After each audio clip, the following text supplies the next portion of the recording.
자, 오늘은 마태복음 9장, 10장, 그리고 마가복음하고 누가복음 이렇게 다루게 돼 있는데, 마가복음, 누가복음에 있는 내용들은 이제 겹치니까 일부만 다루고요. 오늘 핵심적인 건 마태복음에 있는 내용들이 주가 될 것 같아요. 자, 이 중풍병자 고치는 이야기는 여기 또 나왔네요. 그래서 이 스토리는 아시죠? 예, 중풍병자가 사실은 우리 예수님 집 지붕 뚫고 내렸잖아요. 고쳐달라고. 남의 집 지붕까지 뜯어내고 말이야. 자, 아무튼 여기 핵심은 자, 일단 간단히 설명을 할게요. 좀 이따 토론은 좀 이따 하고. 자, 내 죄 사함을 받았느니라 라고 말씀한 거예요. 내 죄 사함을 받았느니라. 아니, 병 고치는 거하고 내 죄 사함은 무슨 관계냐? 죄 사함. 근데 이번 학생 교재는 이 설명이 없는데 원래 우리가 예, 병하고 우리 죄하고 관련이 있다고 하세요. 그러니까 뭐냐 병은 뭐 균이나 또는 사고나 또 뭐 여러 가지 뭐 영양 불균형이나 뭐 이런 걸로 인해서 병이 생기는 게 아니냐. 근데 우리 사람이 죄를 짓지 않으면은 병도 걸리지 않는다고 해요. 희한하죠? 옛날 교재는 이 설명이 있었는데 이번 새 교재는 없더라고요. 자, 그래서 이 예수님께서 내가 죄 사함을 받았느니라 라고 하신 말씀은 사실은 내 병이 치유받기를 원한다라는 말씀과 이제 동의어로 생각해도 괜찮아요. 근데 문제는 요게 이제 서기관들 마음을 이제 불을 지핀 거죠. 아니, 감히 죄를 사하는 건 하나님만 가능한 건데 어찌 저 예수라는 작자가 죄를 사한다느냐. 예수님이 이분이 중요해요. 예수님 말씀이 언뜻은 좀 어색하게 들리지만은 자, 죄의 사함을 받았느니라 하는 말하고 일어나 걸어가라 하는 말 중에 어느 게 더 쉽겠느냐? 여러분 생각하기에는 어느 말 하기가 더 쉽겠어요? 네, 죄의 사함을 받았다는 말하고 일어나 걸어가라는 하는 말하고. 아니, 당연히 일어나 걸어가라는 말 이거 하기 어렵지. 말했는데 안 일어나면 어떻게 해요? 그렇죠? 예. 자, 그러니까 영화 보고 싶을 수도 있는데 이거를 선택하다니 좀 훌륭한데. 네. 자, 좋습니다. 자, 그래서 요 말씀은 주님께서 죄를 사하는 권능이 있다. 이 말은 곧 예수님께서 구세주라는 것을 직접적으로 증언하는 말이라고 이해하셔도 좋아요. 자, 그러니까 내 죄의 사함을 받았느니라 하는 말, 이 말이 더 쉽겠죠. 근데 문제는 이 죄의 사함을 받은 자가 이제 침상을 들고 일어나는 거예요. 자, 그래서 예수님께서 구세주임을 스스로 이제 확언하신 그런 장면이다. 이렇게 이해하시면 될 것 같습니다. 자, 뭐 마태를 부르셨다. 이 부분도 간단히만 보고 넘어갈게요. 이 마태복음의 저자인 마태죠. 이 세관에 앉아 있었습니다. 당시 뭐 요즘도 그런 것 같아. 이 세금 취급하는 사람은 자칫하면 이제 뒷돈 챙기기가 쉬운 위치인 것 같아요. 뭐 요즘 같은 때도 그런데 옛날에는 오죽했겠어요? 자, 그러니까 당시 로마의 속국이었잖아요. 그러니까 한 지역에 있으면은 이 지역에서는 이미 호적 같은 걸 다 조사한 상태이고 이 정도 금액을 보내라라고 정해진 금액이 있어요. 실제 세법에 따른 세금이 아니고 정해진 세만 이제 로마로 보내면은 불만이 없는 거예요. 그러니까 이 세리들이 자기 마음대로 세금 걷고 이게 일본 빼돌리고 나머지 이제 로마 본국에서 원하는 금액만 보내면 아무 문제 없으니까 그런 식으로 뒷돈을 챙기는 일이 빈번했겠죠. 그래서 이 세리들은 공개적으로 죄인이다라고 이제 불렸던 사람들입니다. 마태가 그런 세리였습니다. 세무공무원이었습니다. 자, 그래서 예수님께서 알아보시고 마태의 집에 가서 함께 음식을 잡수셨습니다. 당시 유대인들은 이 세리들하고 같이 음식 먹으면 똑같이 죄인이 된다고 생각했었습니다. 자, 근데 자, 바리새인들이 보고서 제자들에게 이르되 어찌하여 너희 선생들은 세리와 죄인들과 함께 잡수시느냐? 자, 이 바리새인들이 볼 때의 죄인의 정의를 한번 주목해 보세요. 바리새인들 눈에 누가 죄인인가? 그렇죠? 자, 예수 그리스도께서는 건강한 자에게는 의사가 쓸데없고 병든 자에게라야 쓸데있느니라. 자, 요 말 오늘 좀 이따가 좀 토론을 할 텐데 요 말씀을 좀 주목해 보세요. 병든 자이기 때문에 예수님이 필요하다라는 말씀. 그러면 지금 우리들 가운데 누가 의사가 필요한 병든 자일까? 나는 혹시 의사가 필요한 상태일까? 한번 생각해 봐 주세요. 양심의 가책 받지 마시고, 그러실 필요 없어서 양심의 가책. 예수 그리스도를 배우는 거니까, 죄보다는 나에게 예수님이 필요하다는 걸 인식하는 게 더 중요해요. 자, 예수님의 이 말은 좀 이따가 좀 다뤄보겠습니다. 병든 자이기 때문에 의사가 필요하다. 예수님께서 의사란 얘기죠. 근데 진짜 이 바리새인들하고 세리들하고 비교해보면 누가 더 의사가 필요한 병자인지 이것도 생각해 볼 만하지 않을까요? 자, 쭉쭉 넘어갈게요. 뭐 금식 논쟁이 있는데 넘어갈까요? 자, 요 장면도 재미있죠? 한 관리가 이 관리라고 되어 있는데 도대체 무슨 관리인지 모르겠어요. 아무튼 지위가 높은 사람이죠. 와서 내 딸이 방금 죽었사오니 오셔서 그 몸에 손을 얹어주소서. 그러면 살아나겠나이다. 대단하지 않나요? 이미 죽었어요. 죽었는데 딸이 예수님이 오셔서 손을 얹어주면 살아나겠다는 신앙을 보이는 거잖아요. 손을 얹으면은. 자, 여기 뒤에 또 12해 동안 혈루증을 앓은 여자. 여성분들은 혹시 알지 모르겠는데 저는 모르겠어요. 혈루증이 뭔지. 뭐 하여튼간 뭐 이렇게 피를 흘리는 병이라고 그래요. 그래서 그 정결치 못하다고 여겨져서 성전에도 참여할 수가 없었대요.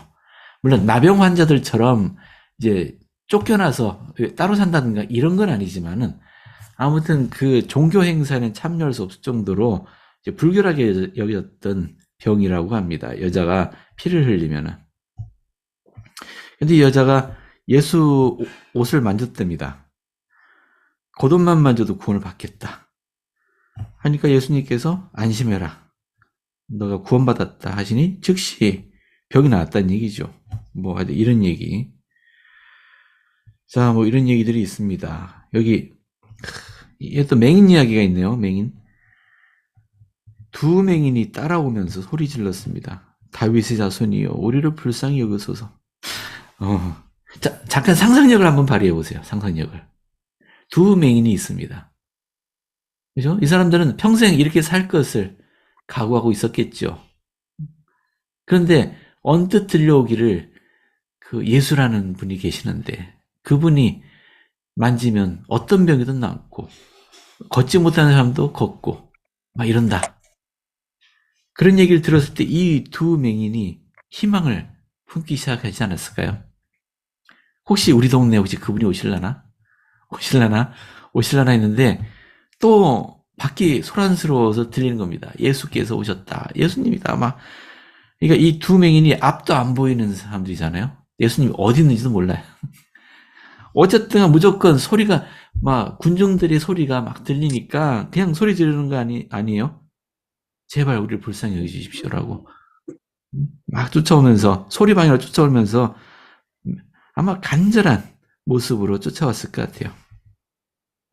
자, 예수께서 말씀하시기를 내가 능히 이 일을 할 줄 믿느냐 대답하되 주여 믿사옵니다 라고 대답하자 그들의 눈을 만지시며 이르되 너희 믿음대로 되라 하시니 눈이 밝아졌습니다.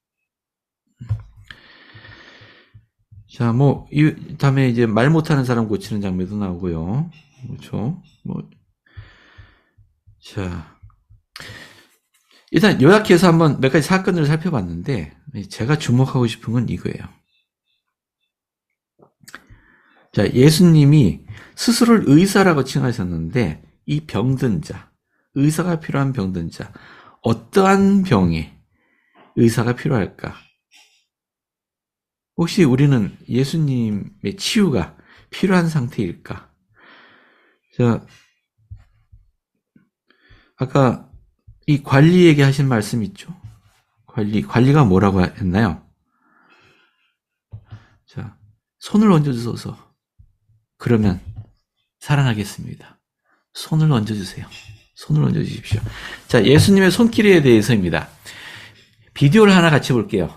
오래된 세미나리 비디오인데 저는 이거 다룰 때마다 항상 새롭게 배우는 게 있어요. 그래서 여러분도 같이 한번 보면 좋겠습니다. 한 16분 정도 되는 거니까 좀 길어요. 근데 중간에 한번 끊고 토론을 할 것 같은데 한번 보세요. 자, 예수님의 손을 얹으면 치유된다라는 주제의 이야기입니다. 자, 비디오.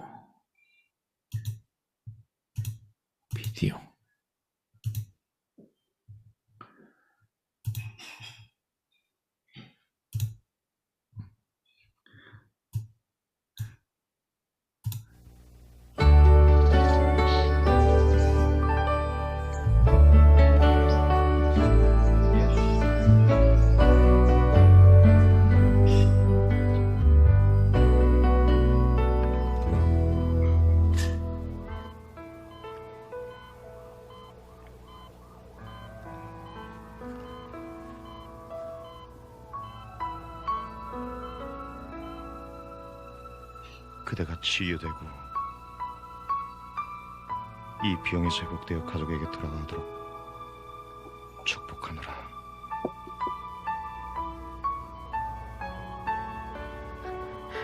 여보,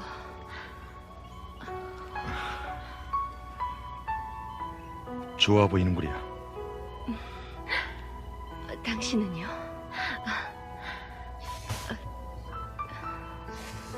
피곤해 보이는군요. 괜찮소. 정말.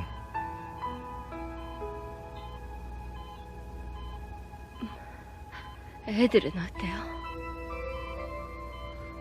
애들은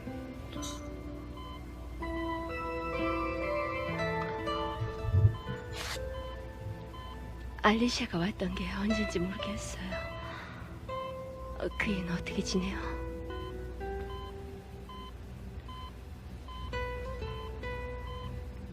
여보, 사실대로 말하리다. 난 알리샤를 자주 보지 못했어. 아무도 없어요? 아무도 없어요?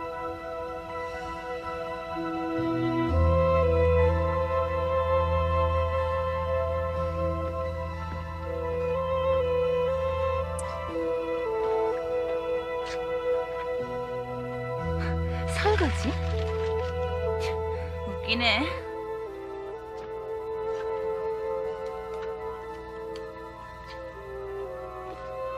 브리트? 알리샤야. 뭐 할 거야? 좋아. 그거 갈게. 안녕.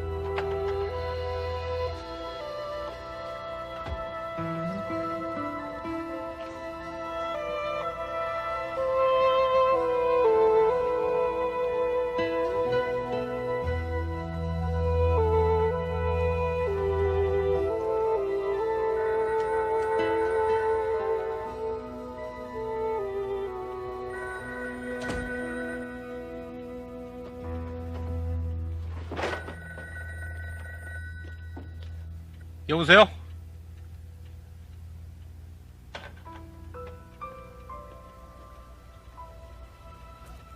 고맙군, 알리샤.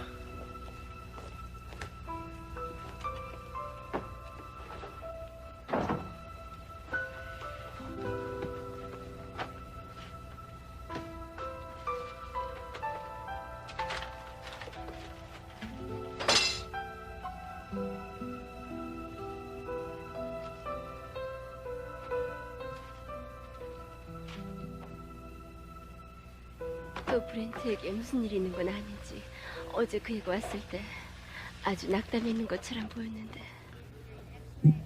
그냥 너무 지친 걸 거야. 요즘 아주 바빴거든. 괜찮아질 거야. 브렌트가 걱정돼요. 때때로 그인 혼자서 세상의 짐을 다 짊어져요. 아마 새로운 스케줄에 적응해야 할 거예요. 좋아질 거예요. 그리고 알리샤 뭐라고 있는지 여보 그 애와 얘기 좀 해보세요. 늘 당신과 얘기했잖아. 난 어떻게 말해야 할지 몰라. 그 애와 함께 있는 건 바로 당신이에요. 어떻게 말해야 할지 알 거예요, 여보. 제발 알리샤와 얘기를 하세요. 좋아. 하지. 약속할게.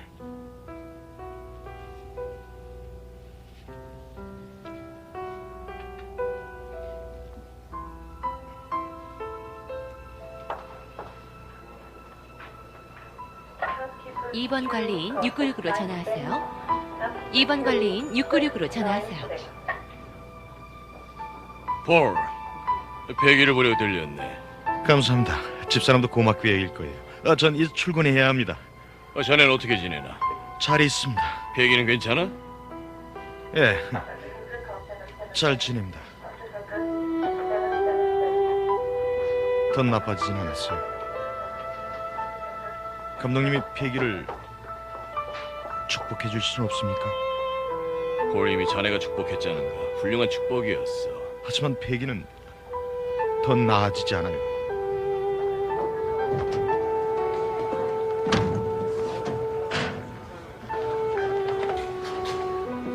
갈래?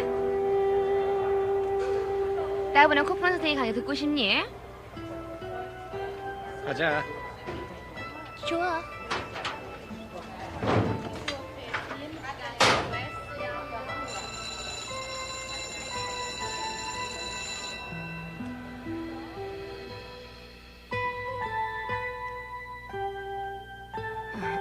계산해 주세요. 미안합니다.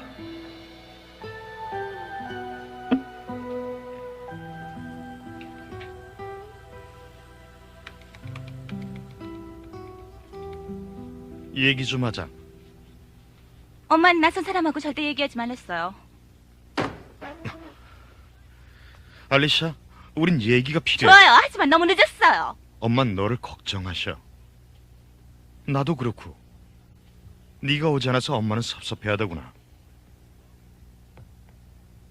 브렌트, 너하고도 얘기하고 싶구나. 아빠, 전 공부해야 돼요. 이건 중요한 일이야. 네, 그리고 제게 일어나는 일은 다 중요하지 않죠. 전 공부할 시간이 모자라서 우등 프로그램을 망쳤다고요. 사장님은 제가 일하는 시간에 공부하는 걸 보고는 해고시키려 하고요. 게다가 집은 엉망이죠. 집에 관심 갖는 사람은 저뿐이에요. 그래서 지금 난 엄마가 돼 우리 모두를 부려먹으려 하는구나. 엄마가 아프기 전까지 모든 게 좋았어. 그건 엄마 잘못이 아니야. 그리고 누나가 가끔씩 청소만 해도 그렇게 엉망이진 않을 거라고. 그게 바로 모두가 내게 바라는 거지.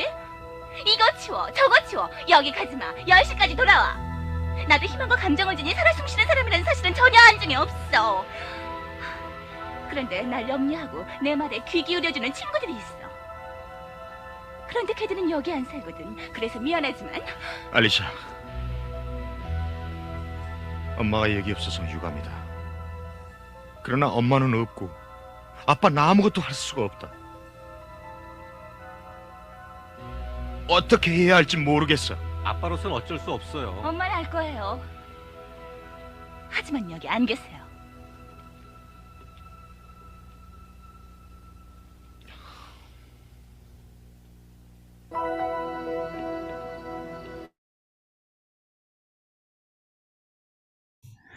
일단요, 네, 잠깐, 네, 중간 토론 좀 해볼까요? 지금, 요 가족, 그죠? 아빠, 엄마, 그리고 딸, 아들, 이렇게 네 가족인데, 각자 뭔가 문제가 있는 것 같지 않으세요? 일단, 하나 살펴볼까요? 이 제일 두드러지고 있는 문제는, 일단, 뭐죠? 일단, 엄마는 지금 병이 걸려 있어요. 그죠? 자, 엄마가 입원해 있으면서 이제 이 가족의 이제 문제점이 드러난 것 같은데, 근데 이거는 우리가 주목해야 될 것 같아요. 이 가족의 문제가 엄마가 아프기 전부터 있었던 것 같아요. 그죠? 그게 엄마의 병으로 인해서 지금 드러난 상태인 것 같다. 그렇게 보입니다. 일단 한 사람씩 볼까요? 이 아빠는 어떤 문제가 있는 것 같으세요? 그동안에 집에 관심을 많이 못 가져서 자녀들에 대해서 잘 모릅니다. 그런 것 같죠. 주로 자녀들과의 대화는 엄마의 몫이었던 것 같고, 아빠는, 네. 그죠? 아빠는 그냥 바깥 일만 했겠죠. 그러니까 갑자기 이렇게 네. 닥치니까 당황하는 상태에 있네요. 그죠? 저도 우리 자매가 맡고 있는 일을 갑자기 못하게 되면 나도 당황할 것 같은데. 예. 자, 또, 아빠에게 또 어떤 문제가 또 있는 것 같으세요? 그 아내가 아픈데 예. 직접 신권 축복을 해줄 수 없는 상황이네요. 다른 사람들이 했어요. 예, 아까 앞부분 놓치신 모양인데, 신권 본인이 축복을 했어요. 했나요? 배우자 축복을 했는데, 했어요. 음. 네. 예. 했는데 왜 호전이 없어. 감독님이 또 축복해주면 안 되냐고 얘기했을까요? 호전이 없으니까 예. 자기가 축복한 거에 대한 의심? 그래서 음. 좀 감독님께 더 부탁을 그렇죠. 해요. 이 아빠는, 예, 그쵸. 자신이 갖고 있는 신권 권세에 대해서 어떤 신앙이 없는 것 같아요. 부족한 것 같아. 혹시 또 덧붙일 말씀 있으세요? 오케이.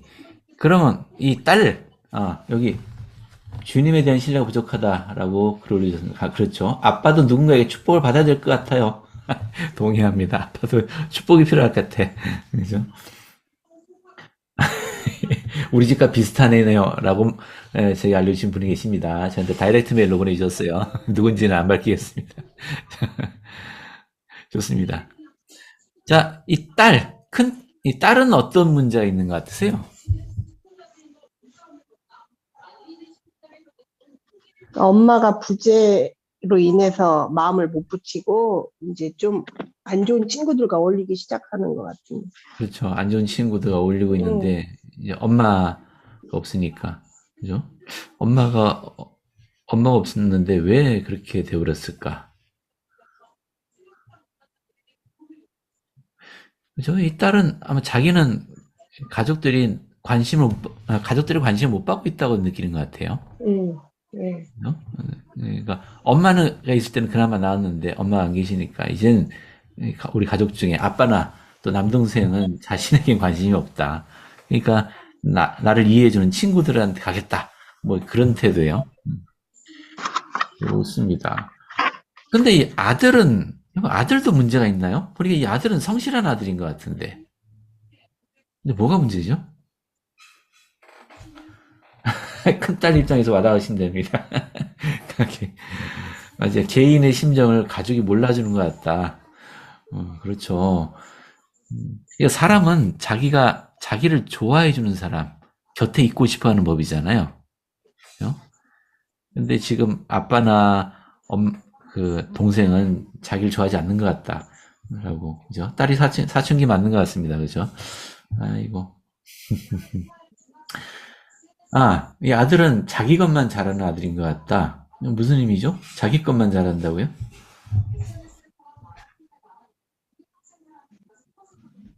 자, 아들의 문제. 예. 공부 뭐가 놓쳤다고 했던 것 같은데요, 공부를. 그렇죠. 공부를 열심히 하려고 책임감이 있는 아들인 것 같아요. 우등생인데 가정에서는 조금 우등생은 아니지요. 왜 아니라고 생각하세요?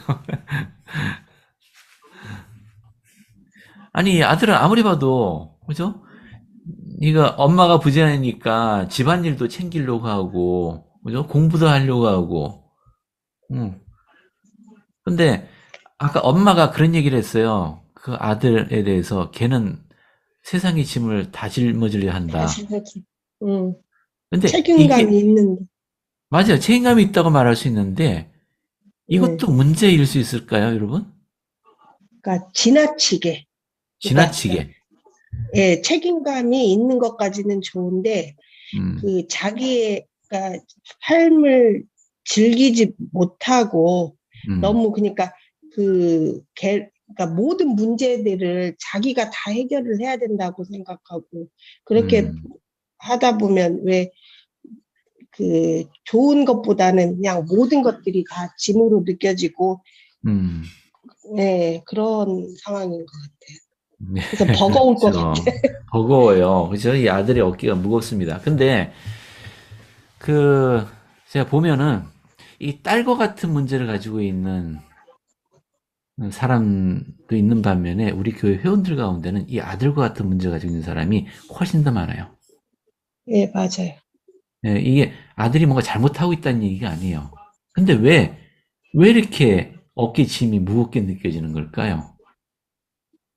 제가 생각할 때는요, 네, 그 가정에서 어머니가 가정 일을 하는데 네, 자녀들이나 남편이 음, 자기 역할 분담을 하지 않고 음, 가정의 모든 일을 아내만 다 했어요. 네, 그러다 보니까 아내가 아프다 보니까 그 역할에 대해서 서툴고 어떻게 할 줄 모르는 그런 상태가 된 것 같아요. 맞아요. 예, 그렇죠. 근데 이렇게 어려울 때일수록 이제 아이들이나 좀 마음을 합쳐서 어려움을 극복해 나가면 좋은데 지금 그러지 못하고 있는 가족이에요. 이제 왜 이러고 있을까? 뭐가 문제일까? 지금 특히나 이 아들이 갖고 있는 문제에 대해서 좀 얘기하고 있는 중인데 아무튼 이 아들도 신앙이 부족하다는 건 눈에 보이세요? 네, 이 집안에 제일 예, 중요한 게 빠졌거든요. 예, 그 신앙으로 그렇게 딱 이렇게 운영되는 가정이 아니었고, 음, 세상 것을 많이 쫓는 편이었고, 그래 하다 보니까 지금 엄마가 지금 부재 중인 상황에서 우리가 이해할 수 없는 너무 가족 관계를 볼 수 있는데, 엄마가 아프면은 더 이제 단합이 되고 서로 의지하고 돕고 해야 되는데 여기서 신앙심이 빠지니까 지금 이 문제가 다 생긴 것 같아요. 네, 맞습니다. 자, 언뜻 보기에 이게 신앙과 무슨 관계가 있느냐? 아버지는 분명히 신앙이 부족해요. 저 신권 걷는에 대해서 그리고 자기 아내가 나을 거라는 확신을 갖지 못하고 있어요. 뭐, 이 어머니는 사실 잘못은 없어요. 병이 들었다는 것밖에. 자, 근데 이 아들, 딸은 전형적인, 그죠? 우리 안에 보이는 문제죠. 그죠? 관심을 받지 못하고 있다. 이해받지 못하고 있다는 느낌. 또 하나는 이 아들의 경우에는 주변의 모든 것을 이제 놔둘지를 못하는 그런 성격이에요. 어떻게 해서든지 다 해결을 해야 돼. 근데 그 짐이 자기에게 버겁고 다른 사람에게 맡길 수도 있음에도 불구하고 그걸 못하는 성격이에요. 이게 다른 사람들도 잘 믿지 못하는 성격이에요.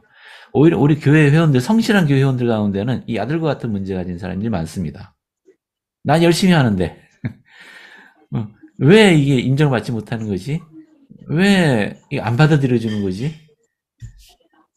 자, 이런 종류의 문제예요. 자, 일단 이제 계속 볼게요. 보시면서 주목해 봐 주세요. 지금 이제 지금 문제 해결점이 나오는데 이 이전과 이후가 어떻게 달라지고 있는지 그리고 무엇이 이 가족의 상황을 바꾸고 있는지 거기에 한번 주목해 봐 주세요. 그냥 단순히 신앙 갖기 시작했어 이렇게 말하면 쉽지만 좀 와닿게 만약에 내가 이런 상황에서 내가 적용한다면 뭐가 달라진 걸까? 이 가족들의 마음에 그걸 한번 주목해 봐 주세요. 자, 계속 보겠습니다.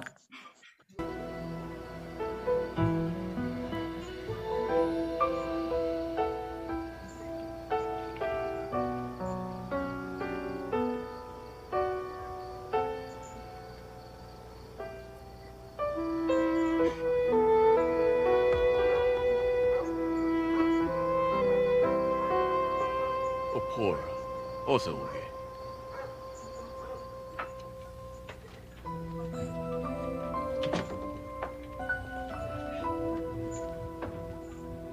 얘기 좀 해야겠다. 지금 나가야 돼요. 잠시 후에 브리타니가 올 거예요. 아빠, 내일 물리 시험이 있단 말이에요. 얘기 좀 하자.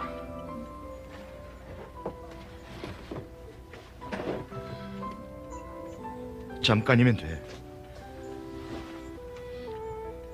오늘 밤 해리스 감독님을 만나고 왔단다. 그리고 난 많이 생각해봤어.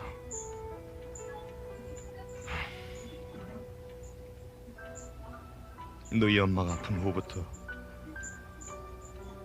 집안이 좀 뒤죽박죽이 된 걸 우리 모두가 인정해야 할 것 같아. 그전에도 잘 좋아하던 것 같지 않은데요? 알아. 그게 어느 정도 문제가 될 거야. 난 너희 엄마에게 여러 번 신권 축복을 했어. 너희도 알다시피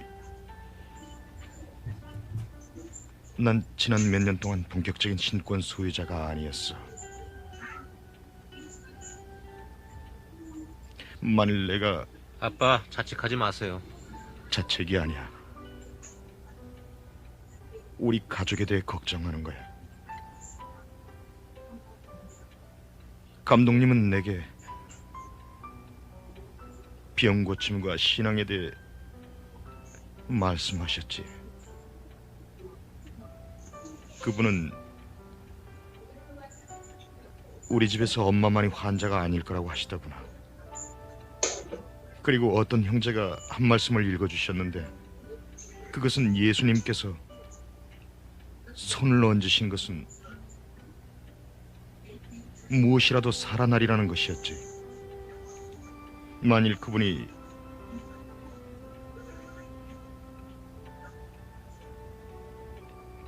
결혼 생활에 손을 얹으시면 그것은 살아날 거고, 어떤 가족에게 손을 얹으시면 그것도 살아날 거야.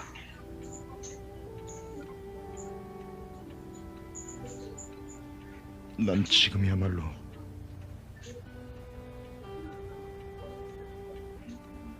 우리 구세주께서 우리 가족 위에 손을 얹으시게 할 때라고 생각한다. 작은아마 신앙을 보여드려야 해. 좀 늦은 것 같은데요. 아닐 거야.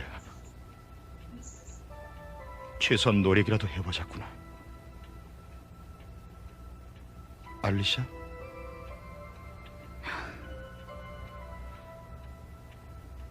브렌트? 한번 좋아요. 해볼래? 글쎄요.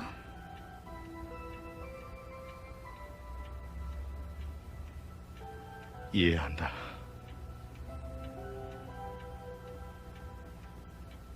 생각이라도 해보겠니?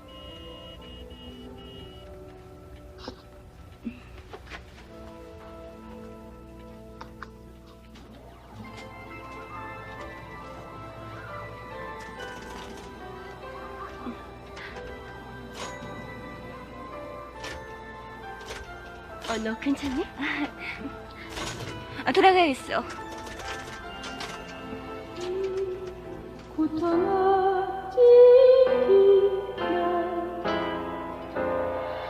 이 아픔 어찌 견디나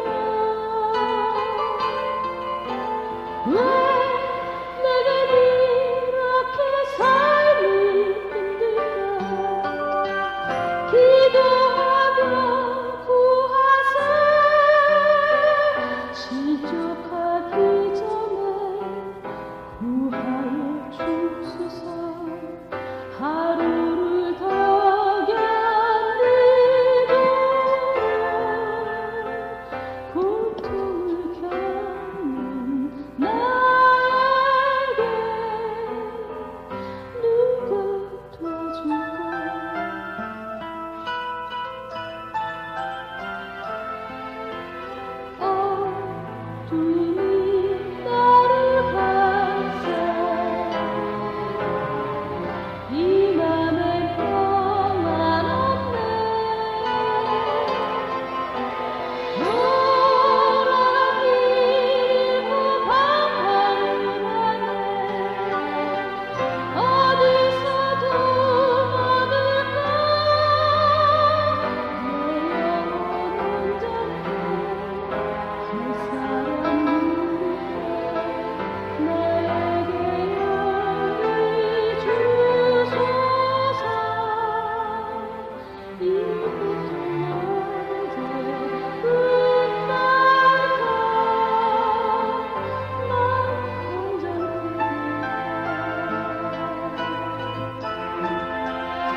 안녕? 네.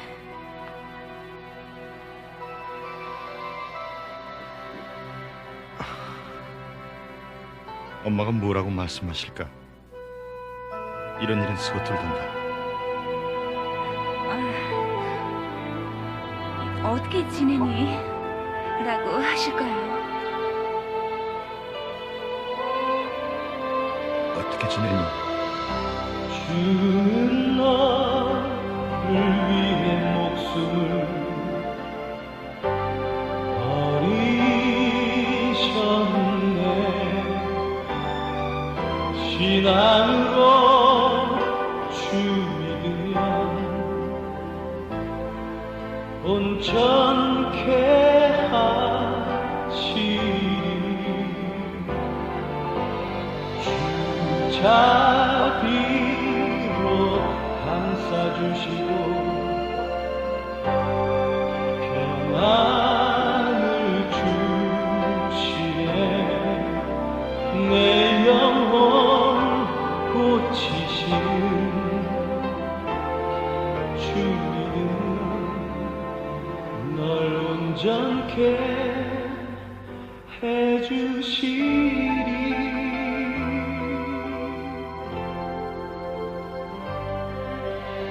주 자비로 감싸주시고 평안을 주시네.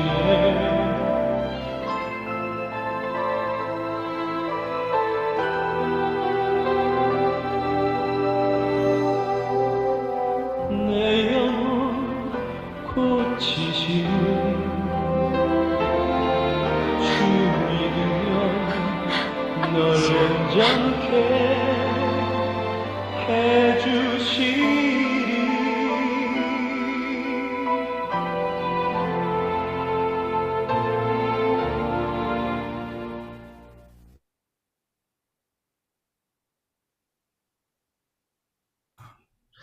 자, 좋습니다. 자, 그냥 단순하게 무릎 꿇고 기도하면 문제가 해결되는 게 아니죠. 그렇게 단순한 게 아닙니다. 자, 근데 그 이상 뭔가 있었을 거예요, 이 가족들에게. 자, 주님의 손길을 필요로 한다라는 걸 깨닫고 이 각 가족 구성원들은 뭐가 달라졌나요? 무엇이 이들의 문제 해결의 시작점이 되었을까요? 한번 생각해 볼까요? 마음의 변화? 마음의 변화가 일어났어요. 왜 마음의 변화가 일어났고, 그게 뭐라고 생각하세요? 그러니까 어려움을 극복하는 게 구세주가 지금 이 상황에서 필요하다고 느끼고, 네. 그래서 그리스도의 속죄의 영향이 그들의 마음에 변화를 일으키기 시작했고, 가족이 조금씩 이제 마음이 부드러워지고, 그래서 단합의 길로 가게 되는 것 같은데. 아, 자신에게 주님의 도움이 필요하다는 것을 깨닫는 것부터 시작했다는 얘기죠? 예. 자, 일단은요, 네.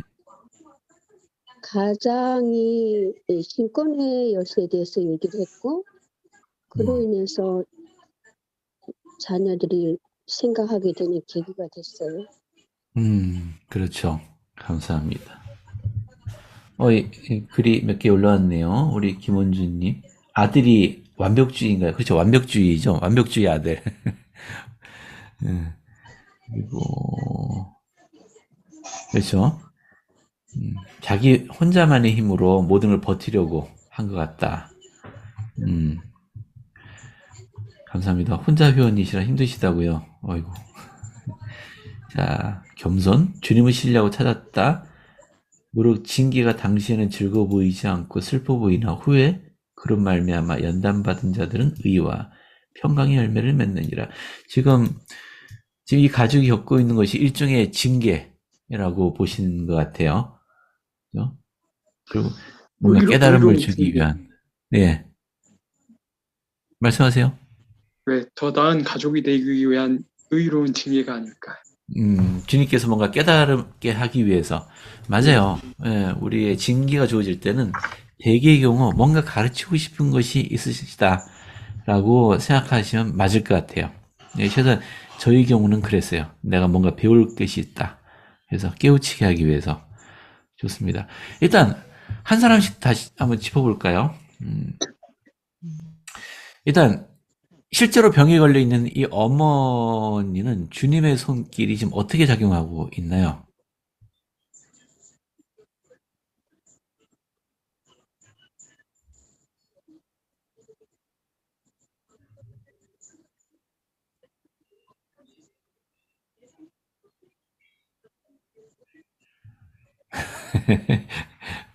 말씀들이 없으셔.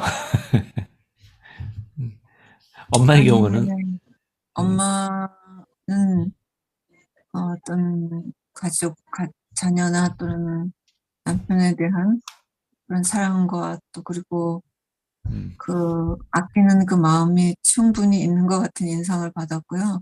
네. 아버지는 모범을 보이는 아버지가 뭐 오랫동안인지 몇 년 동안인지는 모르겠지만 아무튼 그런 아버지였었고, 그래서 두 아이들은 아버지의 말에 별로 순종하려 하지 않고 그래서 더 어긋나게 된 상황에 이르게 된 것 같아요. 일단 그죠. 어머니의 경우에는 뭐 일단 아프니까 그 직접적으로 이제 병에 대한 치유의 권능에 대한 신앙이 필요해요. 어머니한테는 그게 필요한 것 같아요. 물론 어머니는 신앙이 없는 건 아닌 것 같아요.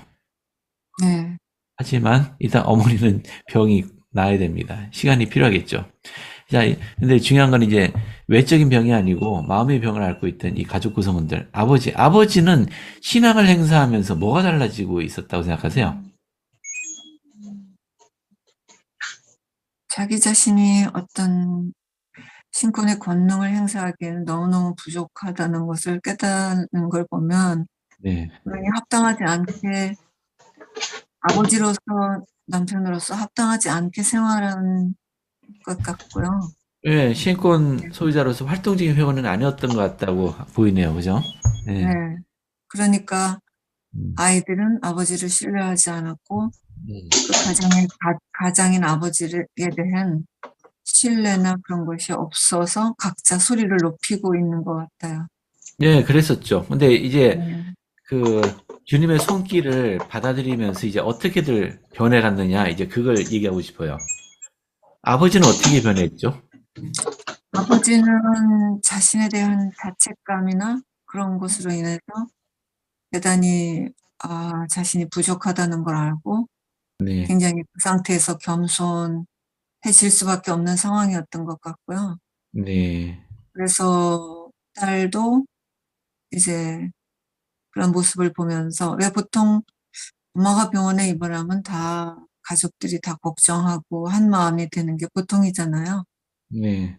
근데 그런 문화나 정서가 아닌 걸 보면 아무리 외국이라도 분명히 가장이신 분이 모범을 보이지 않으신 것만은 사실인 것 같아요. 그렇지만 예. 네. 아버지가 자기의 입장을 주장하지 않고 그런 어떤 뉘우침이나 그런 자신에 대한 부족함에 대해서 아이들에게 호소하는 그런 그렇죠. 일단 아버지가 그죠? 자신이 뭘 잘못하고 있었다는 것을 솔직하게 인정하고 받아들이고 네네. 있죠. 그리고 네. 자녀들에게 도움을 청하고 있어요. 네, 그렇죠. 아마 그렇게 하기 쉽지 않을 거예요. 아마 한국의 가정에서는 별로 볼 수 없는 그런 모습인 것 같아요. 자, 일단 이 아버지에게 필요한 거는 자기 아내가 나을 것이라는 것에 대한 신앙이 필요해요. 그게 마음을 짓누르고 있으니까 일단 그것을 신앙으로 믿게 되면은 마음의 짐을 덜 겁니다. 그리고 자녀들의 문제는 사실 이 아버지가 할 수 있는 게 많이는 없어요. 왜냐면 자녀들의 선택한 행동들, 그들의 성격, 이걸 뜯어고칠 수는 없거든요. 그래서 아까 아버지가 한 태도는 자녀들을 믿고 한번 같이 해보자라고 부탁하는 장면에서 이 아버지는 분명히 신앙을 행사하고 있다고 생각해요. 왜냐면 그전에는 그런 생각을 못 했을 거예요. 근데 네. 우리 가족이 주님이 손길이 필요하다. 그리고 주님에 대한 신앙을 행사해야 된다라고 생각한 이 아버지는 자녀들에게 솔직하게 얘기하면서 도움을 청하고 있습니다. 아마 그게 자녀들의 마음에 다가갔을 거라고 생각을 해요. 이 딸의 경우는 어떤가요? 딸의 경우에는 제 아버지의 말을 통해서 뭘 깨달은 것 같으세요? 자, 몇 가지 글이 올라왔습니다만은, 예, 되게 말씀하신 것과, 그래서 아버지 역할을 찾는 게 중요하다라고 우리 말씀해 주셨어요. 자, 그리고 우리가 살아가면서 어느 순간에 교정이 필요할 때, 그것을 좋아하진 않지만, 시간이 지날수록 그러한 교정이 우리의 스타일을 향상시키는 것을 보게 됩니다. 그럼 우리가 견딜 수 있다는 것을 알고, 내면의 다이아몬드를 드러냅니다. 저 우리 연단하는 과정이라고 말씀해 주신 것 같아요. 자, 우리 딸이 아버지도 나를 사랑하는구나 라고 느낀 것 같아요. 그러니까 이 딸은 아버지가 자기에게 관심이 없다고 생각했는데, 그죠? 지금 네. 관심을 느꼈다는 얘기죠. 그런 것 같아요. 근데 이 아버지는 딸에게 어떻게 관심을 보여야 되는지도 모르고 있는 아버지예요. 그런 맞아요. 대화를 해본 적이 없으니까, 그죠? 네, 근데 단순히 기도했다고 뭐 이게 갑자기 없던 관심이 생겨나고 딸의 행동이 바뀌고 그렇게 되나요?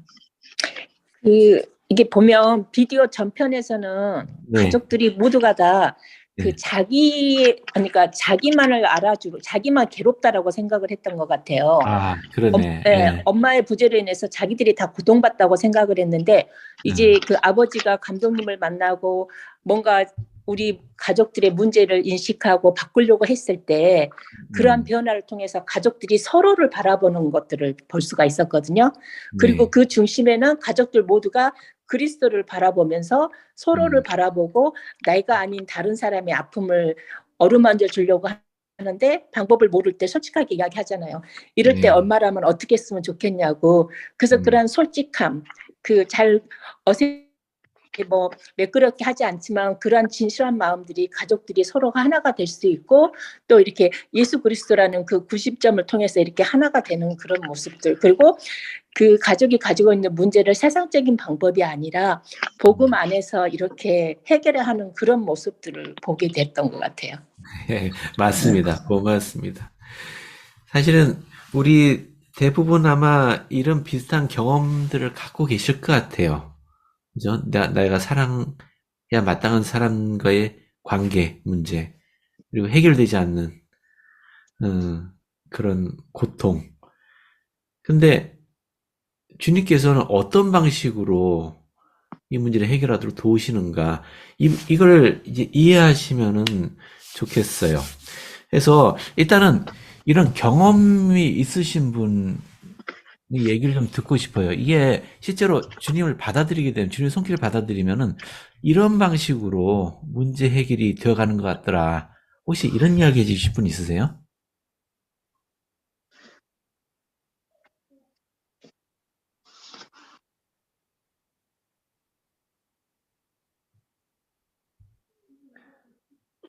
지난주에 배웠던 그 사랑과 관심의 그래프인가요?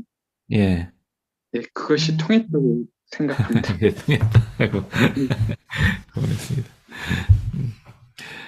일단 제 경험을 좀 얘기해 드릴게요. 그러면 아마 여러분들도 생각나는 경험들이 있으실 것 같아. 일단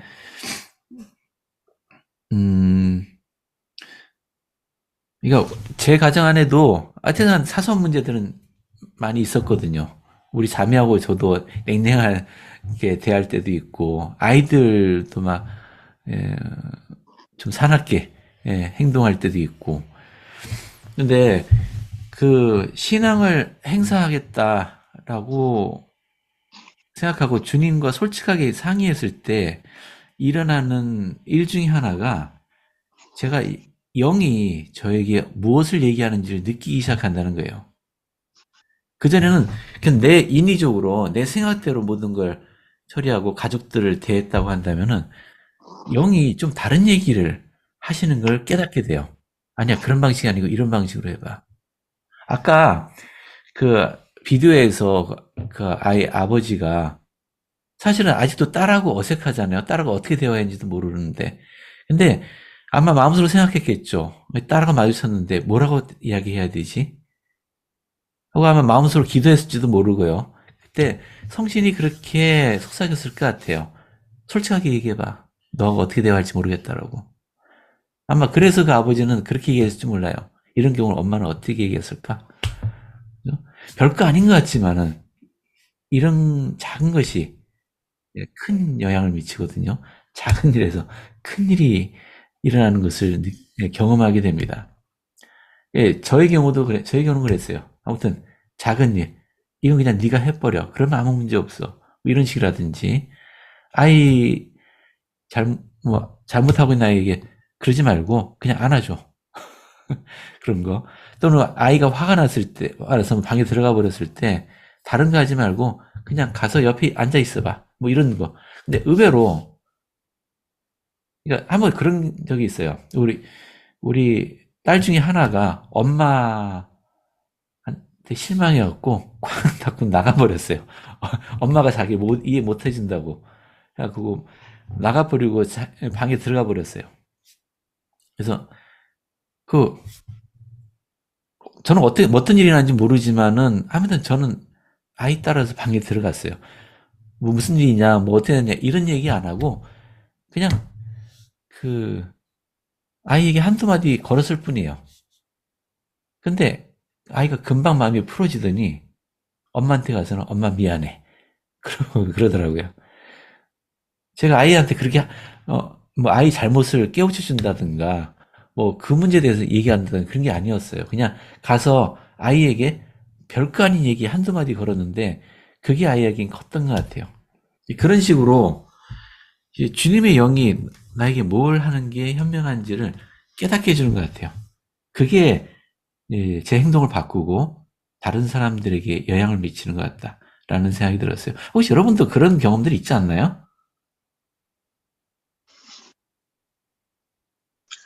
제가 말씀드리면은요. 예. 저는 전체적으로 보니까 이 집안이 지금 신앙적으로 굉장히 좀 나약해져 있고 그나마 가정에서 어머니가 역할을 해주다 보니까 신앙과 무관하게 갔는데 어느 날 갑자기 어머니가 아프다 보니까 어떤 중추적인 역할에서 지금 흔들리게 된 거예요.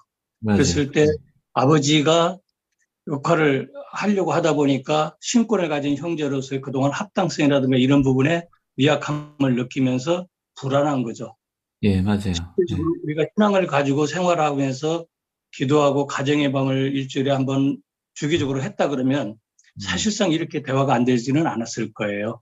네, 그러나 그랬을까요? 이런 전체적인 부분이 미약하다 보니까 이 아버지는 이 신권을 가진 형제로서의 역할에 대한 불안감을 가졌고 결국 지도자를 만나서 상황을 이야기했을 때 어머니만 아픈 것이 아니다. 그 집안에는 그 어머니 말고 다른 사람들도 지금 환자다. 그렇죠. 이렇게 해서 네. 여기서 그 아버지는 힌트를 얻어가지고 신권을 가진 형제로서의 자기 역할을 여기서 찾아가면서 대화가 이루어진 것 같아요. 네. 맞습니다. 감사합니다. 그렇죠. 인정하는 것부터 시작하는 게 중요한 것 같아요. 자, 지금 좀 더 이제 분석적으로 얘기하자면은 사실 그래요. 지금까지는 엄마가 안 아플 때는 아무 문제가 없었어요. 근데 왜 갑자기 이게 문제가 됐느냐 하면은 지금 이 원리요. 내가 통제할 수 있는 것. 아이고, 스펠이 잘못됐다. 내가 통제할 수 있는 것과 통제할 수 없는 게 있잖아요. 지금 보세요. 이 아버지가 괴로운 거는 자기가 통제할 수 없는 것에 대해서 지금 당황하고 있어요. 지금까지는 아무 문제 없다고 생각했는데 자신이 지금 통제할 수 없는 것들이 발견되고 있어요. 왜냐하면 자기 아내의 병, 자기가 어떻게 할 거예요? 자기가 통제할 수 있는 게 아니죠. 이게 엇나가는 딸, 이 아버지가 통제할 수 있나요? 이제 경험이 있는 분들은 아시겠지만 통제 안 돼요. 내가 컨트롤할 수 있는 게 아니에요. 이 아들의 이 완벽주의적인 성향, 뭐든지 짐을 자기가 짊어지고 모든 주변이 다 정리되어 있어야만 만족하는 이 아들의 성향도 아버지가 어떻게 할 수 있는 게 아니에요. 그러면 이 아버지가 통제할 수 있는 거는 자신의 행동만 통제할 수 있어요. 자, 자기가 통제할 수 없는 것은 주님께 맡기고 내가 통제할 수 있는 것만 하는 것. 거기에 초점을 맞추는 것. 이것이 신앙의 한 형태라고 할 수 있어요. 이 딸의 경우 한번 보세요. 딸의 경우. 딸도 자신이 통제할 수 없는 것에 대해서 이제 실망하고 마음 아파하고 있어요. 이제 아버지가 자기한테 관심이 없다. 자기 동생은 막 자기한테 일만 시키려고 그런다. 이런 것들. 어머니의 병이 대표적이죠. 근데 자기가 할 수 있는 것이 있는데 그것은 초점을 맞추지 않고 자기가 할 수 없는 것에 대해서만 초점을 맞추고 괴로워하고 있어요. 이 아들도 마찬가지죠. 아들도. 아들은 짐을 내려놔야 돼요. 다른 사람을 믿어야 됩니다. 다른 사람 믿지 못하는 성향이에요. 이 아들은. 사실은 이 아들이 제일 큰 문제일 수도 있어요. 어떻게 보면 모범생이지만은. 자, 내가 자신이 주님의 손길이 필요한 환자다라는 것을 인정하면서부터 시작이 된다고 생각해요. 여러분, 그냥 양심 고백은 안 하셔도 됩니다. 지금 나는 혹시 주님의 손길이 필요한 환자는 아닐까? 한번 생각해 봐 주세요. 나의 어떤 점이. 옛날에 저는 실직 상태에 있을 때 굉장히 힘들었어요. 그때 진짜 주님의 손길이 필요했다고 느끼고요. 제가 아플 때, 저는 음식을 삼키지 못하는 병이 있었거든요. 몇 년 전에 제가 감독으로 봉사할 때. 그때도 주님의 손길이 필요하다고 느꼈고요. 그때 갑자기 온갖 안 좋은 일이 다 저한테 닥치는 것 같았었는데 그런 경우 있었고요. 아무튼 자, 뭐 좀 얘기 나누고 싶은 이야기 없으세요? 저 혼자만 떠들고 있는데. 아니요. 할 네. 얘기는 많지만 좀 절제하느라고. 절제하고 계세요. 방해 드시지 않. 저는 요즘에 혼자가 되지 이제 2년이 되어 가고 있거든요. 네. 그런데 저는 제가 참 강한 줄 알았어요. 그런데 아니더라고요. 그래서 가장 주님의 손길이 필요한 때가 바로 지금이지 않나 저는 그렇게 생각하고, 제가 정말 너무 이렇게 뭐랄까 하얀 곡선을 타고 가는 것 같아서 네, 저는 정말 전적으로 주님의 손길이 필요한 사람입니다. 네. 감사합니다. 네. 저는 그 네파이란 8장 지난주에 공부하면서 백부장 얘기를 읽으면서 네. 믿는 대로 될지어다 하시니 그가 즉시 하연이 나은지라. 제가 요즘에 성준에서 봉사하고 있는데요. 네. 지난주 2주 전부터 지금 아파가지고 이렇게 막 특별히 아픈 건 아니고 몸살 나고 이래가지고 기운이 너무 빠져서 제대로 봉사를 하지 못하고 있어요. 그래서 지난주부터 지금 제가 회개를 하면서 정말 저는 주님의 능력을 믿고 주님의 모든 걸 할 수 있다는 것을 믿는데 제가 이런 믿음이 없어서 죄송하다고 회개를 하면서 계속 기도하면서 기도했는데 오늘 아침에도 4시 반인가 일어나가지고 토요일 오후 4시까지 봉사하고 일요일, 월요일 이틀을 쉬었는데도 오늘 아침에 몸이 너무 처지는 거예요. 그래서 4시 반에 일어나가지고 제가 정말 간절히 울면서 기도했어요. 그냥 회개를 하는데 저절로 눈물이 나더라고요. 그런데도 아무 느낌은 없어서 그냥 기도를 마치고 이제 창을 열고 모르나이상을 보면서 주님, 제가 정말 주님의 손길이 필요하다고 그러면서 이제 창문을 열고 있는데 번개처럼 몸이 이렇게 뭐가 싹 스쳐가는 것처럼 느껴지는데 그 느낌이 알고 있느니라 이런 느낌이에요. 살짝 확실하진 않은데 제가 다시 기도를 했어요. 이게 무슨 느낌인지 모르지만 제가 오늘 봉사할 수 있기를 소망한다고 하면서 기도를 하고 갔는데 아침에보다 제가 나갈 때는 정말 힘이 없고 너무 기운이 없었거든요. 근데 오전 오후 봉사를 다 마치고 왔는데 오히려 몸이 아침에 나갈 때보다 더 좋아져서 주님의 손길이 나한테 있었구나 그런 걸 느낄 수 있었습니다. 예, 고맙습니다. 아이고, 대단하시네.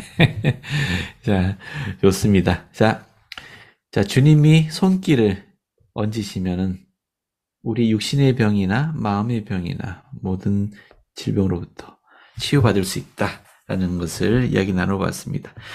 자, 이제 30분 정도 남았는데요. 오늘 좀 제가 설명해야 될 것들 몇 가지 설명하고 오늘 마칠게요. 먼저 마태복음 10장으로 가볼까요? 마태복음 10장에는 12제자들, 즉 사도들이죠. 사도들을 부르는 장면이 언급되어 있네요.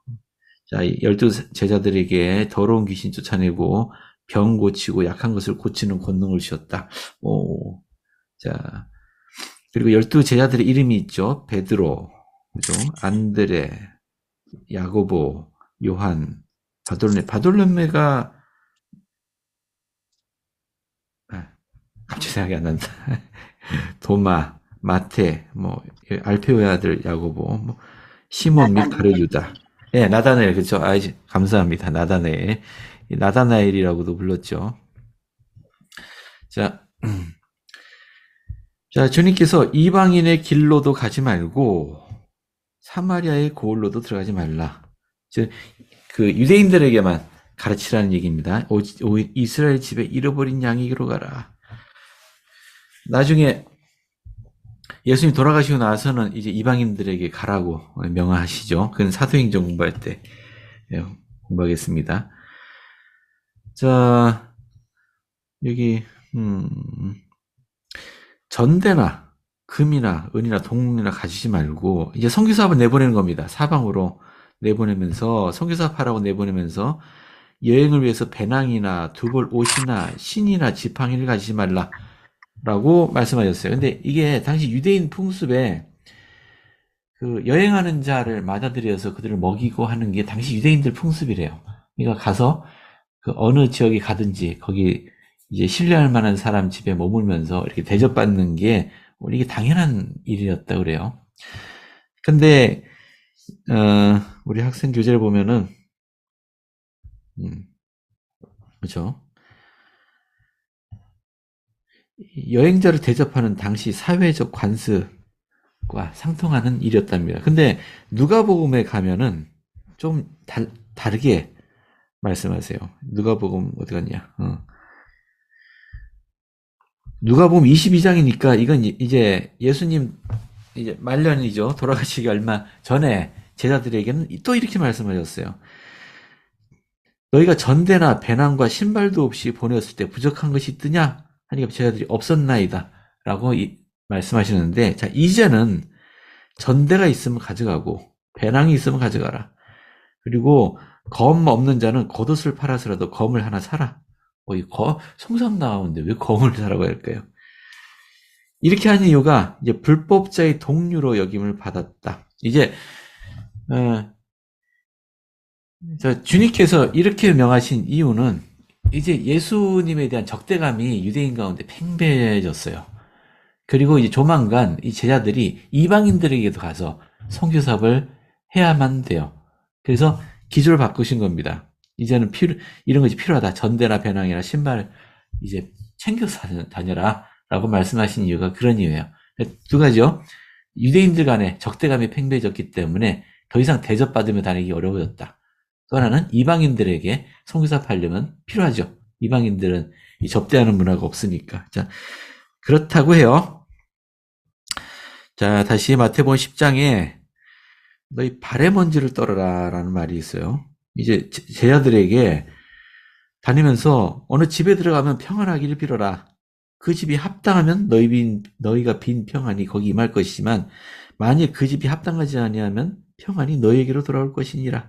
그러니까 원수를 위해서 열심히 평안을 비셔야 됩니다. 그들 축복하시면은 합당치 않은 원수들은 축복 못 받고 나한테 축복이 돌아올 거예요. 더 크게 돌아올 겁니다. 그러니까 원수를 축복하세요. 자, 농담이고. 근데 너희를 영접하지도 않고 너희 말을 듣지도 아니하거든 그 집이나 성이나 나가서 너희 발의 먼지를 떨어버리라라고 말씀하셨어요. 제가 선교사할 때 제 동반자는 아니었는데 다른 선교사가 아마 어떤 구두자 집에 갔는데 이 구두자가 선교사 말에 막 반박하고 막 믿지 않으려고 막 했나 봐요. 그러니까 이 화가 난 선교사가 성경에 보면은 믿지 않는 자의 집에서 발에 먼지를 떨어버려라 했다 하면서 발에 먼지를 탈탈 털고 나가더래요. 이게 무슨 말인가? 너희 발에 먼지를 떨어버리라는 얘기가 선교사가 그렇게 할 수 있다는 얘기인가요? 이거 오해하시면 안 됩니다. 우리 학생교재 잠깐 볼게요. 학생교재. 제임스 이 탈미 장로님께서 설명하셨어요.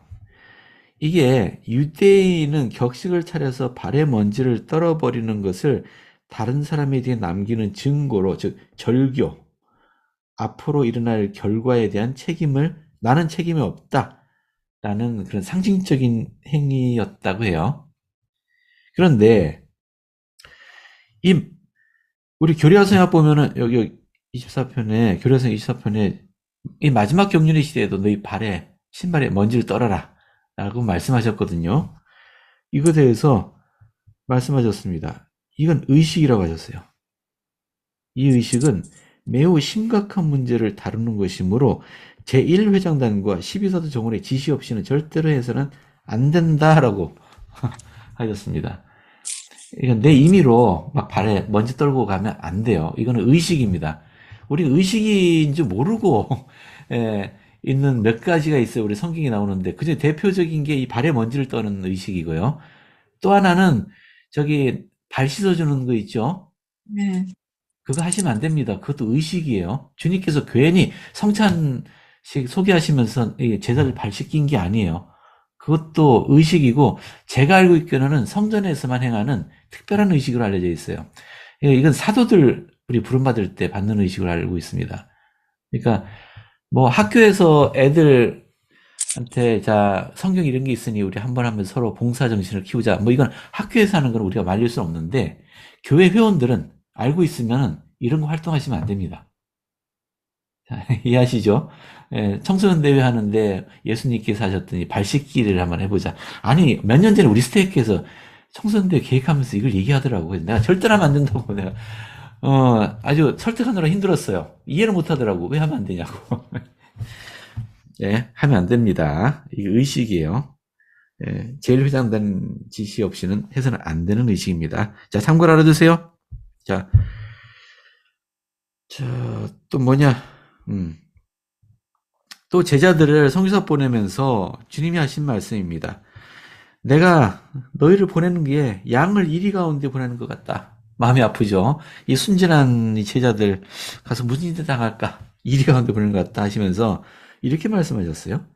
뱀같이 지혜롭고 비둘기같이 순결하라. 이게 뭔 말이지? 일단 학생교재가 먼저 읽어보고 여러분들 한번 의견을 좀 여쭤볼게요. 뱀같이 지혜롭고. 자, 이 부분인데 어느 분이 좀 읽어봐 주실 수 있을까요? 이 부분.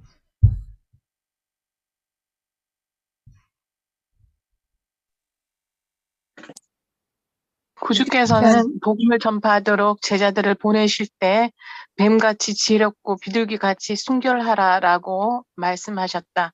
현대의 구주께서는 제자들에게 다음과 같이 비슷한 공고를 주셨다. 너희는 뱀같이 지혜로우라. 그러나 죄는 범하지 말라. 두 성구는 구주의 제자들이 지혜, 무죄함, 순수함을 겸비해야 한다는 점을 가르친다. 조셉 스미스 역에서는 주님의 지혜로운 종이 되는 것의 중요성을 강조한다. 그러므로 너희는 지혜로운 종이 되고 비둘기처럼 순결하라. 좀 미련한 사람은 좀 어려운 건가요? 봉사할 때?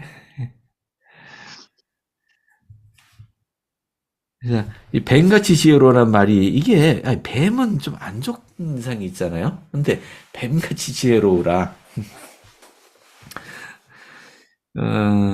나중에 이제 또 나오겠지만 우리 주님이 뭐죠? 불의한 청지기 비유가 있죠. 그 주인이 쫓아내려고 하니까 주인의 재산 가지고 막 빚을 탕감해주고 다니면서 자기 훗날을 도모한 그 종 이야기 나오잖아요. 나중에 나오면 그것도 잘 다루겠습니다만은 아무리 봐도 이 공금횡령한 종인데 주님께서는 그 종을 칭찬하셨어요. 지혜롭다. 그러면서 오히려 천국의 아들들이 게으르다. 라고 말씀하신 장면에서 좀 깜짝 놀라게 되죠. 근데 여기 뱀같이 지혜로우라는 말은 무슨 말씀일까요? 여러분들 어떻게 생각하세요? 이게 무슨 의미인지. 지혜가 아니라 지략이지 않을까요? 지략이요? 지략. 네, 지략. 지략.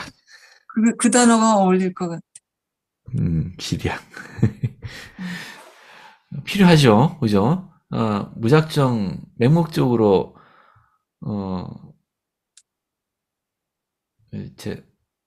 그러니까, 제 동반자, 선교사할 때 동반자 한 사람이 참 머리가 좋은 사람이 있었는데 아주 작전을 잘 쓰더라고. 새로 사람 만나면 어떻게 파고 들어가야 할지. 그래서, 나도 배우고 싶다 했는데 저는 그 머리가 그쪽으로 안 돌아가서 못 배우겠더라고. 아무튼, 처음 방문하는 집도 잘 들어가더라고. 말 이렇게 잘해갖고. 아무튼, 그런, 지혜로운 종이 된다. 또. 경전에서 악한 일에는 미련하고, 네. 선한 일엔 지혜로우라는 말씀이 있었거든요. 네. 그러니까 뱀처럼 그 어떤 영민하라 그런 뜻인 것 같아요. 네, 감사합니다. 악한 사람들과 맞설 때 뱀같은 지혜도 필요할 것 같아요. 네. 그렇죠. 악인들하고 맞서 싸울 필요는 없지만은 악을 피하려면은 좀 지혜로울 필요가 있어요.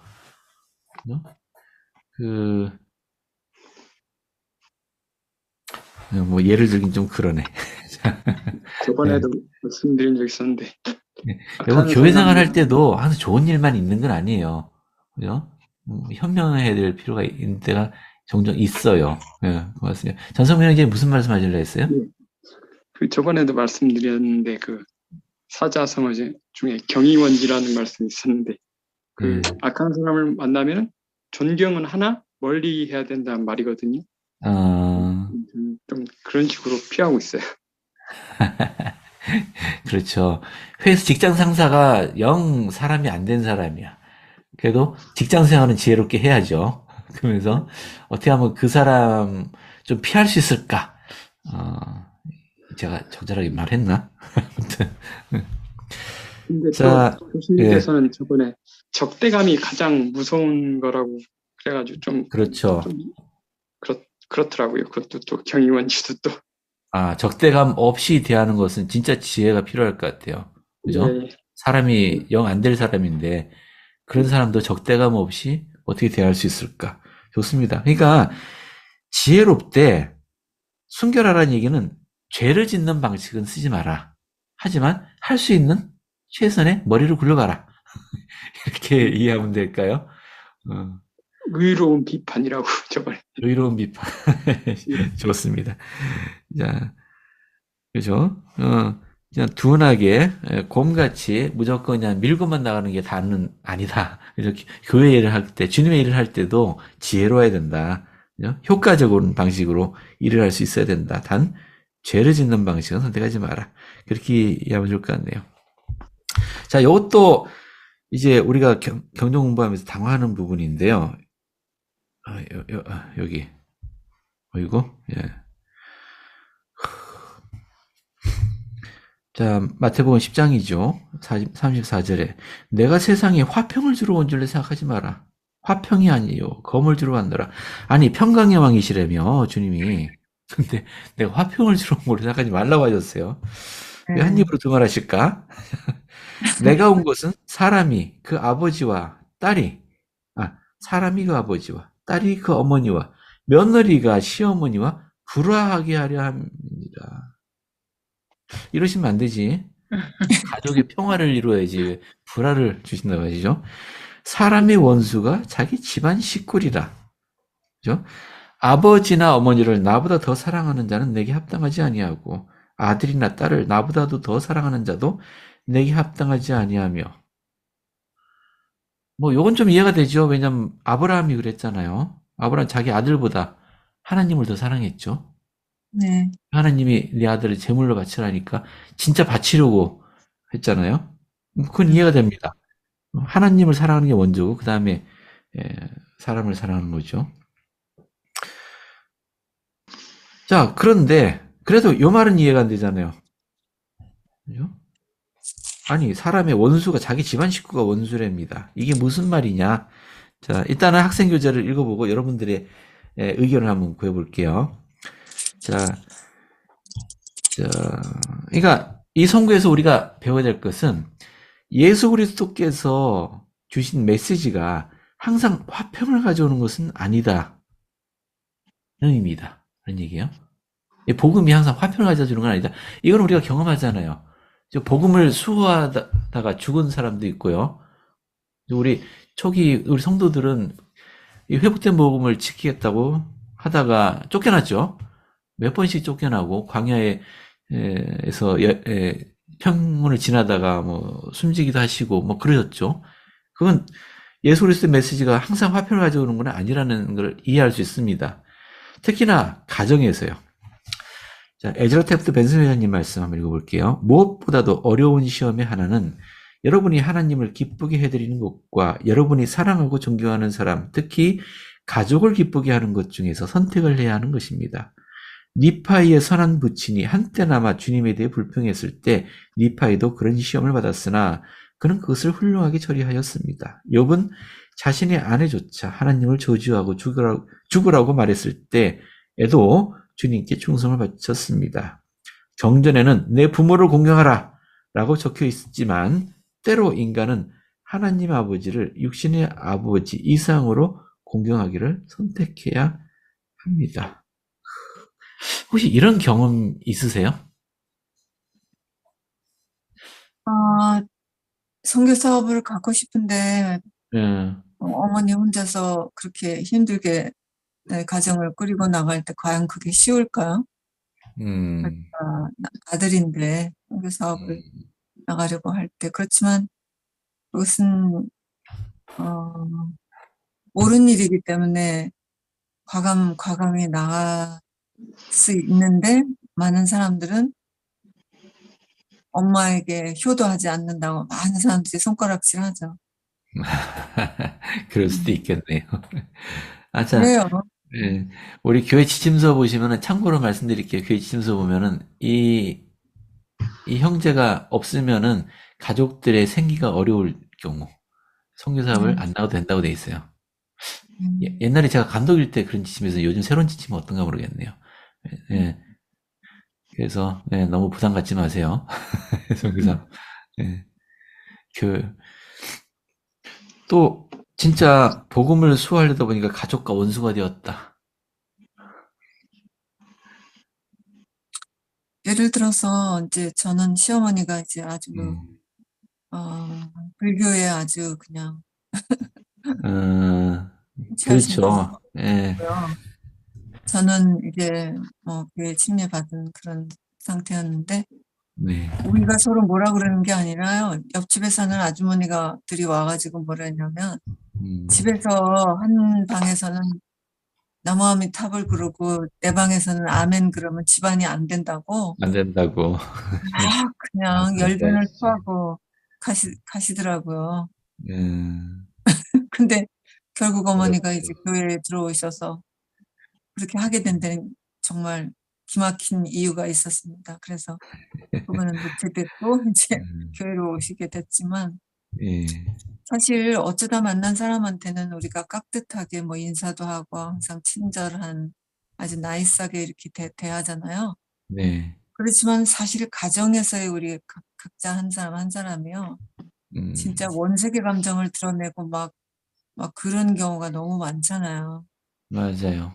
가장 소중한 사람인데도 불구하고. 네, 가장 소중한 사람인데 가장 그냥 경멸하는 데까지 가잖아요. 네. 그런 걸 보면서 저는 맞습니다. 시어머니하고 저하고가 만약에 서로 관계가 좋지 않아서 만약에 두 사람 중에 하나가 자기의 현재 입장을 버리라고 한다면 천상 제가 버려야 하는 거거나 그 집에서 나와야 하는 거거나 그렇잖아요. 그러니까 원수가 따로 없는 거 아니겠어요? 집안에 있는 거지. 예, 아무튼 그죠, 이해가 되죠. 네. 가족들이 맹렬한 반대를 할 때는 진짜 괴롭죠. 예, 괴롭죠. 예, 아마 그 말씀인 것 같아요. 예, 그러니까 주님이 주신 이 평화의 메시지가 오히려 가족 안에 불화를 일으킬 수도 있다라는 것을 말씀하신 것 같네요. 자, 그때 내가 누구를 더 사랑할 것이냐. 그렇다고 내 가족 버리라는 얘기는 아니시죠. 그런 얘기는 아닙니다만. 아마 이런 경우도 뱀같이 지혜로워야 할 이유가 생기는 것 같네요. 가족이 그렇죠. 반대할 때 내가 어떻게 현명하게 행동할까. 내 행동 여하에 따라서 가족들의 반응이 달라질 수도 있겠네요. 그렇습니다. 자, 자기 십자가를 지고 나를 따르지 않는 자도 내게 합당하지 않다. 자, 요거는 나중에 마가복음 8장 공부할 때 다룰게요. 주님이 말씀하시는 자기 십자가를 지라라는 게 무슨 의미인지요. 자, 마지막. 자, 아까 그 혈루증 앓는 여자 얘기예요. 요거는 이제 어디죠? 예, 마가복음에 있는 이야기인데요. 마가복음에 좀 더 자세하게 있으니까 좀 읽어볼게요. 뭐라고 돼 있냐면은 12의 혈루증을 앓은 한 여자가 있는데 많은 의사 진찰을 받았겠죠. 그래도 다 허사였고 효험도 없고 오히려 더 심해졌습니다. 그러던 차에 예수의 소문을 듣고 무리 가운데 끼어 뒤로 와서 그의 옷에 손을 대니까, 그죠? 이는 내가 그 옷에만 손을 대어도 구원을 받으리라 생각했답니다. 그러자 곧바로 피가 멈췄어요. 병이 나았다는 걸 즉시 몸으로 깨달았답니다. 근데 이 부분이에요. 예수께서 그 능력이 자기에게서 나간 줄을 곧 스스로 아시고 무리 가운데서 돌이켜 말씀하시되 누가 내 옷에 손을 대었느냐 물었다는 얘기죠. 능력이 자기에게 나갔다라는 요 말씀이에요. 이게 우리 학생교재에 설명을 하고 있는데요. 어디 있지?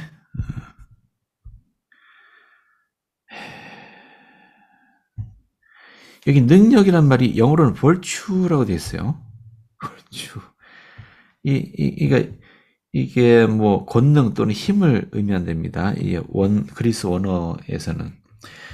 이 선지자 조셉이 이렇게 설명을 했답니다. 한 가지 일화를 이렇게 설명하셨는데 제가 읽을게요. 제데디아 M 그랜트 장로가 내가 어젯밤에 아이들을 축복하는 동안 얼굴이 창백해지고 몸에서 힘이 빠진 까닭을 물었다. 나는 내가 축복하는 아이들을 루시퍼가 멸하려고 영향을 발휘하는 모습을 보았으며 그래서 지상에서 그들의 생명을 안전하게 지켜줄 축복을 그들에게 봉인하고자 온 신앙과 마음을 다해 애쓴 까닭에 너무나 많은 능력이 나에게서 나가 그 아이에게로 갔고 나는 약하게 되어 아직 회복되지 않았다고 말해주었다. 예수님의 옷자락을 만진 여인의 경우를 들어 이야기했다. 여기서 가르치는 능력은 생명의 영이다. 그러므로 큰 신앙을 행사하는 병자를 축복하거나 어린아이들을 축복하거나 확인의식을 하는 사람은 쉽게 약해진다. 사실 이거 저 다루고 싶지 않았는데요. 왜냐면 이게 오해의 소지가 너무 많아요. 만약에 조셉의 이 설명 그대로 만약에 받아들인다면은 누군가가 병자 축복을 했는데 그 사람 가만보니까 별로 약해진 것 같지 않아. 그러면 딴 사람 부르고 싶어질 거예요. 그렇지 않겠어요? 네. 아니, 아까 그 비디오에서도 그 아버지가 감독님이 축복해 주시면 안 되냐라고 물었죠. 자기가 축복한 건 소용이 없는 것 같다라고. 같은 상황 아닐까요? 그래서 지금 조셉의 이 설명은 그냥 있는 대로 받아들이면 조금 오해의 소지가 있을 것 같아요. 왜냐하면 주님도 이렇게 말씀하셨어요. 지금 아까 그 능력이 빠져나갔다라고 했지만은 주님은 이렇게 말씀하셨습니다. 내 믿음이 너를 구원하였다. 또 한 가지 지금 조셉 스미스의 이 설명이 만약 이렇다면은 능력이 나에게서 나가서 그 아이에게로 갔다라는 말을 그대로 받아들이면은 이 아이의 병고침이 능력이 조셉에게서 나갔다는 얘기잖아요. 네. 근데 병고침은 누구의 능력으로 하는 겁니까? 자기의 능력인가요?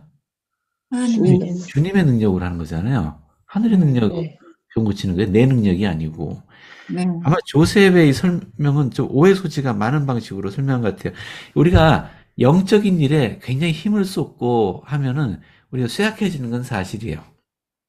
그러니까 조셉은 자신이 쇠약해질 정도까지 이게 많은 노력을 해서 축복했다는 건 사실입니다. 하지만 병고침은 그 신권 주는 사람보다 축복 받는 사람, 축복 주는 사람보다 축복 받는 사람의 신앙이 더 중요해요.